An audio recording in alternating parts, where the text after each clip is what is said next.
कैसे पड़े सभी महीनों के नाम। अभी जो जिन महीनों के नाम सुनते हैं, जनवरी, फरवरी, मार्च, अप्रैल, मई, जून, जुलाई, अगस्त, सितंबर, अक्टूबर, नवंबर, दिसंबर, इन सभी के आखिर नाम यही क्यों है, कैसे पड़े, उसके बारे में कुछ बात देखते हैं। तो मार्च, मार्च का मतलब होता है युद्ध का देवता या फिर युद्ध का महीना, और यहीं से, और ये मार्च का 31 दिन का होता है, और यहीं से साल की शुरुआत होती है। जब सबसे पहले 10 साल को बनाया, 10 महीने के साल को बनाया गया था, जब 10 महीने के साल को बनाया गया था, तो उस समय मार्च से ही शुरुआत किया गया था, ये रोमन कैलेंडर का था। उसके बाद अप्रैल का मतलब होता है बसंत का खुलना, जो कि 30 दिन का होता है। अगर बात करें मई का, तो मई का मतलब होता है मैया देवी, जो वहां पे मनाया जाता है। मैया देवी को बहुत सम्मान था, उनके नाम पर मई को रखा गया, जो कि 31 दिन का है। उसके बाद जून, जुनो देवी के नाम पर पड़ा, ये भी 30 दिन का। उसके बाद जुलाई, जूलियस सीजर ने अपने नाम पे जुलाई को रखा, जो कि 31 दिन का। उसके बाद अगस्त, जो कि अगस्टस ने अपने नाम पे रखा, और ये भी 31 दिन का, क्योंकि अगस्टस नहीं चाहते थे कि उनके महीने का जो दिन है वो जूलियस सीजर के महीने के दिन से कम हो।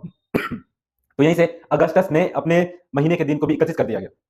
अगर हम बात रोमन की करें, तो मिस्र या रोमन में इवेंट से ज्यादा ऑड की प्राथमिकता होती है, यानी 1, 3, 5 ऐसे की ज्यादा महत्व है, ना कि 2, 4, 6 की।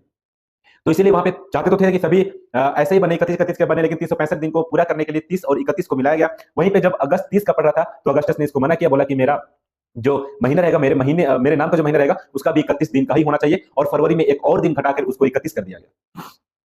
उसके बाद सितंबर, सितंबर का मतलब होता है सेप्टेम्बर, सेप्टेम्बर से सेप्ट से होता है सातवां। तो क्यों, चूंकि मार्च से शुरुआत होता है, तो अगर मार्च से शुरू करेंगे तो सातवां महीना पड़ेगा, इसलिए सितंबर को सातवां से ही इसका नाम सितंबर पड़ा। आठवां से नाम पड़ गया अक्टूबर, ये 31 दिन का।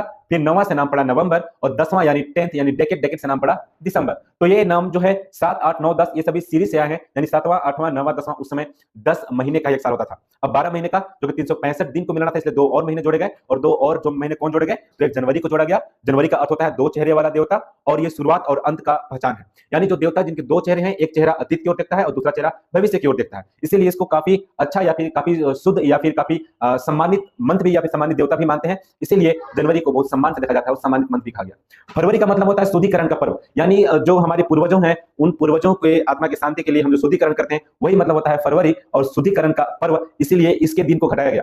जब 365 दिन से कम पड़ रहे थे, तो ये बात की गई कि किस महीने से दिन घटाया जाए, तो सभी का ये विचार आया कि जो फरवरी यानी जो शुद्धिकरण का पर्व का दिन है, उसके महीने के दिन को घटाया जाए और फिर इसको 365 दिन सेट किया जाए।